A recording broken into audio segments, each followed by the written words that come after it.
Dieu appelle. Il ne cesse d'appeler. Certaines personnes seraient tentées de dire que Dieu ne parle plus. C'est faux. Il n'a jamais arrêté de parler. Il n'a jamais été très bavard. Mais Dieu, il y a une chose qu'il aime bien, parce qu'il y a une certaine économie dans sa parole qu'il adresse. Il y a une chose qu'il aime bien faire, c'est appeler des gens à sa suite. Peu importe à quel service, à quel degré nous allons nous mettre à sa suite. Mais le Seigneur ne cesse d'appeler. N'en doutons pas, je vous prie. Nous avons ici, dans l'Écriture qui nous est donnée aujourd'hui, plusieurs exemples d'appels. Vous avez vu la manière dont il appelle Isaïe, d'une manière indirecte. D'abord, on lui purifie les lèvres, là, avec le charbon, et puis Dieu fait un peu l'âne, là, il dit « Mais qui vais-je envoyer pour leur annoncer la parole à tous ces gens qui l'attendent ?» Et voilà qu'Isaïe, se sent pris, investi de cette mission. Il dit « Moi, Seigneur, tu peux m'envoyer. » Vous voyez la stratégie de Dieu, en fait, par rapport à Isaïe, ce n'est pas un appel direct que Dieu va donner à Isaïe. Il dit « Qui vais-je envoyer ?»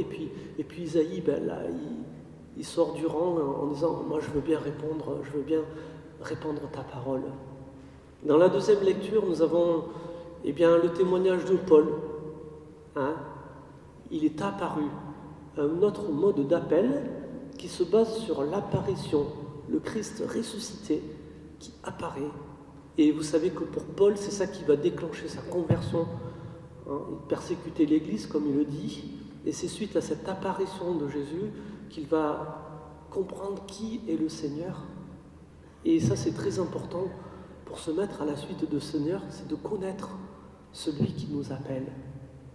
Et Paul, va devenir cet apôtre que nous connaissons maintenant avec le recul qui est le nôtre, parce qu'il a compris qui était le Christ, et il a décidé librement de se mettre à son service.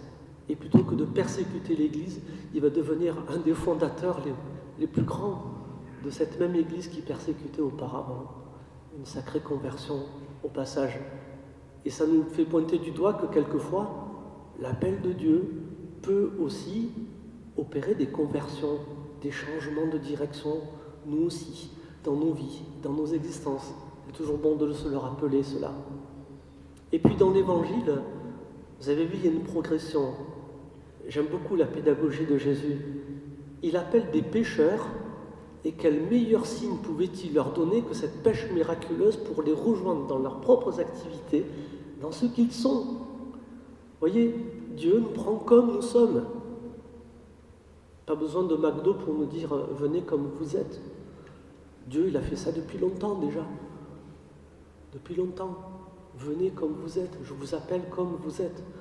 J'ai été marqué quand j'étais au séminaire, on avait fait une retraite en 4e année, on appelle ça une retraite d'élection, vous savez, une retraite de 10 jours, un peu plus longue, avec les exercices de Saint Ignace de Loyola. Et je me rappelle, le prédicateur, qui était un jésuite, avait commencé sa première journée d'enseignement en nous disant « Nous sommes tous pécheurs. Nous sommes tous des pécheurs. » Pas des pécheurs comme le métier de Pierre, des pécheurs parce qu'on commet des fautes. Parce qu'en français, c'est, selon comment on met l'accent, ça ne donne pas la même signification. Nous sommes tous des pécheurs. Ça plombe un peu quand on commence la retraite de 10 jours, de commencer par ça, et puis de développer en quoi nous sommes pécheurs. Il a bien développé. Je ne vais pas vous dire tout ce qu'il a dit, parce que ça c'était dans une retraite, et moi j'ai que 7 minutes pour l'homélie. Et puis j'ai beaucoup aimé le 2e jour de la retraite. En tant que tel, en tant que pécheurs, nous sommes appelés par Dieu. Certains seraient tentés de penser que Dieu n'appelle que des gens parfaits, des gens purs, des gens qui sont dignes de lui. Et quelquefois, ce serait peut-être notre objection aux appels de Dieu. Mais non, Seigneur, je ne suis pas digne. S'il vous plaît, laissez Dieu en juger de votre dignité. Laissons Dieu juger de notre dignité. Ce n'est pas à nous de décider.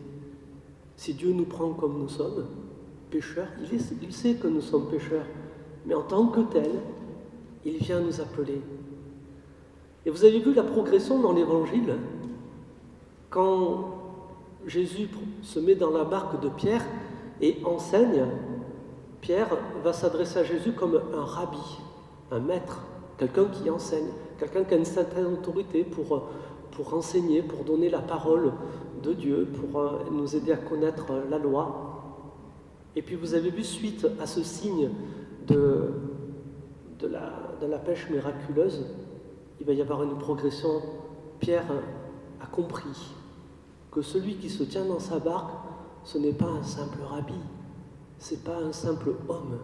Il a compris que là, il a le Seigneur avec lui. C'est pour ça qu'il se jette à ses genoux en disant « Seigneur, je ne suis pas digne de toi. » Mais oui, c'est pas grave Pierre, vas-y, relève-toi.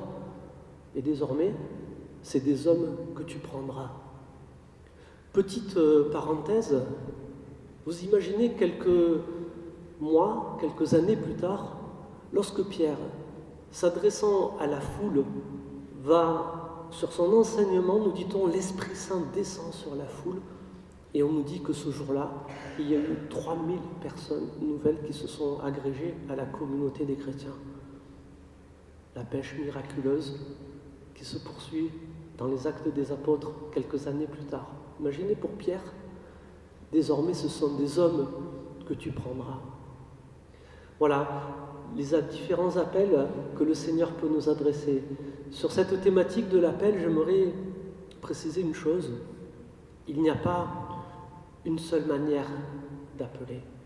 Dieu est suffisamment intelligent, en fait, pour s'adapter à chacun.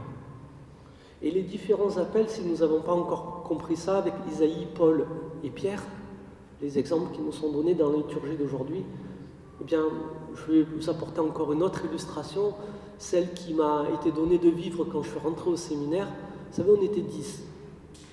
On était 10 cette année-là, à rentrer au séminaire. Le supérieur, un certain Christian Salençon, que peut-être certains connaissent ici, nous a dit, voilà, on se met autour de la table, présentez-vous. Et en vous présentant, dites qu'est-ce qui vous a poussé à venir ici, au séminaire. Pourquoi vous êtes là aujourd'hui?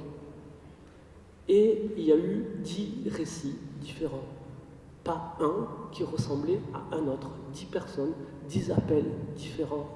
C'est là où j'ai constaté, parce que je ne savais pas encore à ce moment-là, eh bien cette pédagogie de Dieu, qui veut que Dieu s'adresse à chacun, personnellement.